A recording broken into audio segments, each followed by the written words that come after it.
si ginnaaw ku si mel ne ki nga xamante moom mooy Jérôme Bandiaky en tout cas depuis ay heure a ngi nii ñu ñuy annoncé ne moom bàyyi nañ ko alors que dana Jérôme Bandiaky moom dafay des kaso ba tey puisque am na itam beneen dossier boo xamante ni moom moo nekk si ginnaawam finalement il reste en prison.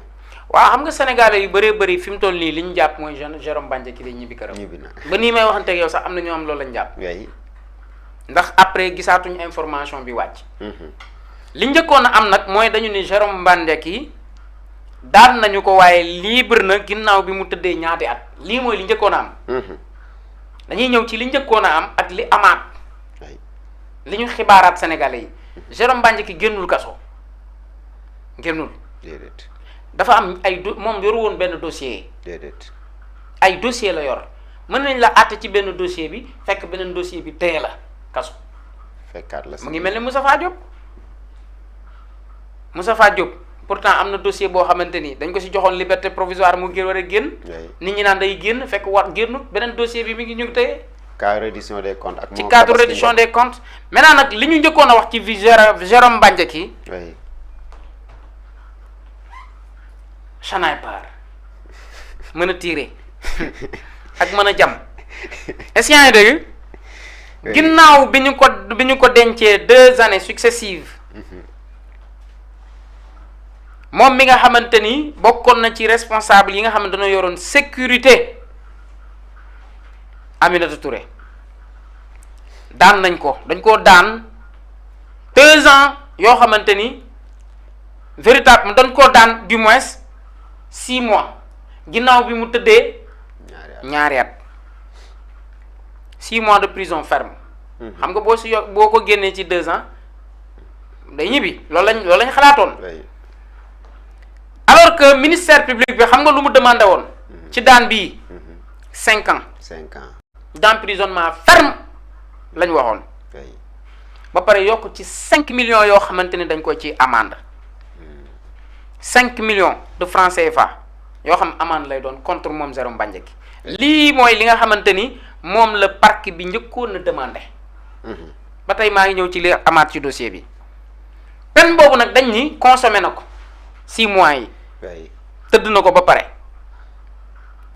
ñu wëlbatiku ci même article boobu ñëwee ñu libre na ndax purgé na peine bi tribunal prononcé. mbir moomu nag ñëpp xam nañ ni 2024 la woon. bi nga xamante ni Jérôme Bandiaky interpellé woon nañ ko ci cadre dossier boo xamante ni ubbi woon nañ ko mu jëm ci disparition ñaari gendarme yooyu muy Didier ak Fulbert. est-ce que yaa ngi dégg ñu ko doon toppee li nga xamante ni moom mooy détention ak trafic illicite d'armes. fekk nañ ay armes këram yoo xam amul ci droit. amul autorisation di ko yor. waaye usurpation de fonction publique ndax dafa considéré woon boppam comme ku bokk ci agent yi nga xamante ni ñoom la doon defal entraînement muy muy GIGN ndax mu BIP ak yooyu noonu. escroquerie ak ay avantages yoo xam ne dañ ko koo defal te waru koo am. est-ce que yaa ngi dégg. ak jëf yoo xamante ni dafa doon compromettre la sécurité publique ginnaaw loolu gars yi defoon nañ ay perquisitions yu garaaw biir këram. est-ce que yaa ngi dégg ba saisir fa ay équipement ay ndangam yu bari. est-ce que yaa ngi dégg ak ay armes ak ay moyens de communication yu sophistiqués ak ay passeport diplomatique ci jamono jooju. est-ce que yaa ngi dégg lu bari nag contesté woon na ko bañoon na ko. daa bañoon. est-ce que yaa ngi dégg ne yenn équipement yi nga xamante ni moom lañ koy woon loolu équipement am la yoo xamante ni pour gérer sécurité moo taxoon mu wut ko et cetera tout ça. tey nag ñu xibaar ñu sànq ginnaaw information boobu ñu ne ñu déedéet mbir mi. demeewul ni ngeen ko foogee. bu leen jàpp di day ñibbi ndax du dossier bii rek la yor. est-ce que yaa ngi dégg ginnaaw tuuti heure rek ay waxtu yu néew ginnaaw bi ñu joxee annonce bale day des kaso. Jérôme Bandiaky pour sénégalais xamee ko noonu reste en prison. est-ce que yaa ngi dégg ndax première information yi moo détourné nit ñi. ñu foog ni ñibbi na ñibbi na mooy 6 mois yi ñu ko daan nag et cetera tout ça. tu as vu. Jérôme Bandiaky il faut que ñu def un petit rappel le 14 novembre 2025 si la ko juge d'instruction bu 3e cabinet daal di inculpé ci affaire ñaari gendarme yooyu ma la doon wax Fulbert Sambou ak Didier Badji.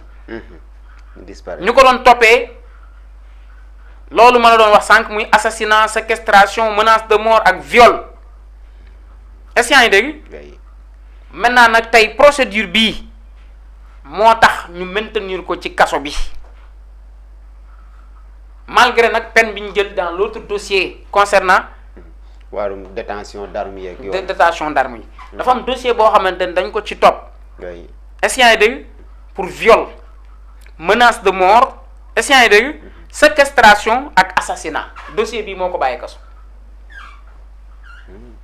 mais xam nga ni nag mbirum Jérôme Bandiaky wax dëgg yàlla nag bu ñu xëyoon ñu ne la Jérôme Bandiaky génn na nag da ngaa war a tiit yow. lii ay accusation criminelle la ay accusations yu grave Jérôme Bandiaky warta mën a génne nii kaso Jérôme Bandiaky bu génne nii kaso jàppal ni am na loxo bu ci ne parce que nag ci dossier bi toog tudd nañ ci tey superviseur général bu coalition Diomaye Mimi Touré mais madame Aminata Touré moom pratiquement nee na lu mu am Aminata Touré ko defal ci passeport diplomatique ci logement kii bi logement de fonction bi ak yu di mel lu mu ci am nee na Aminata Touré ko defal te Aminata Touré bi muy defal lii Jérôme Bandiaky fan la ko tegoon xanaa tey Jérôme Bandiaky bu ñu ko interpellé war nañ interpellé Aminata Touré ci ban sañ-sañ la doon defalee lii Jérôme Bandiaky ci ban sañ-sañ la ko doon defee il faut qu'on se dise la vérité ci ban sañ-sañ la doon defalee lii Jérôme Bandiaky Jérôme Bandiaky li ñu ko waxal yëpp mën nañ koo considérer ginnaaw bu ñu tënkoo ci li ñu ko waxal bu dee am na bandit de grand chemin la on a vu des images mu ànd ak ay nervi Dame Mbodj nee na moo ko bëggoon rey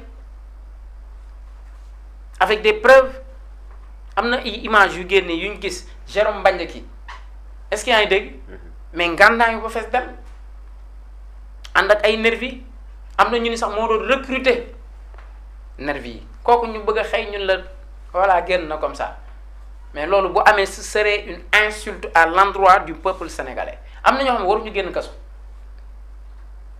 liñ teg askan wi la leen war a teg leen ay travaux forcés yu métti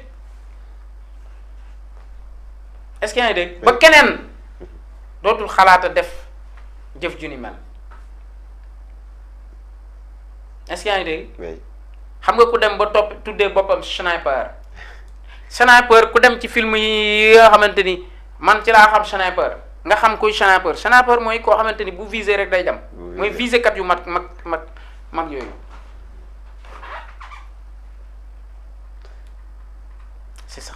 mais est-ce que tey moom sniper mënees na noo xaar lu gën a metti li nga xamante ni déjà tëdd na ko puisque même dossier bi correcteur tribunal bi ñu ko àttee am nañu réagir sax ne bon li parquet bi saako muy 5 ans d'emprisonnement tey ñu tëj ko 6 mois en tout cas loolu néew na parquet bi sax am na ñoo xam ne dañ ne woon lim saako dafa néew lool puisque accusation yi moo grave détention d'armes usurpation de fonction ak yeneen kuñ ko accusé woon bon liñ lay tëj dafay bëri. dans un état normal de kuñ ko jiiñ.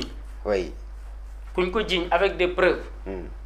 boo moytuwul di nga tëdd boo moytuwul kaso ba ngay deewee sax boo mën a tëdd waaye boo moytuwul ca kaso ba ngay deewee. grand ce qui s'est passé dans ce pays là c'était du n'importe quoi dañu jàpp ay nit. jër bal visé bu mu jub dóor leen ñu dee. est-ce que yaa ngi dégg. nga gis deretu xale yi ni ñu doon tuuroo Abdou Aziz deretu xale yi nga gis ni muy wala ngaa ne di tuur keroog documentaire boobu ku ko seetaan sa yët day daw. journée des martyrs kay gis nañ.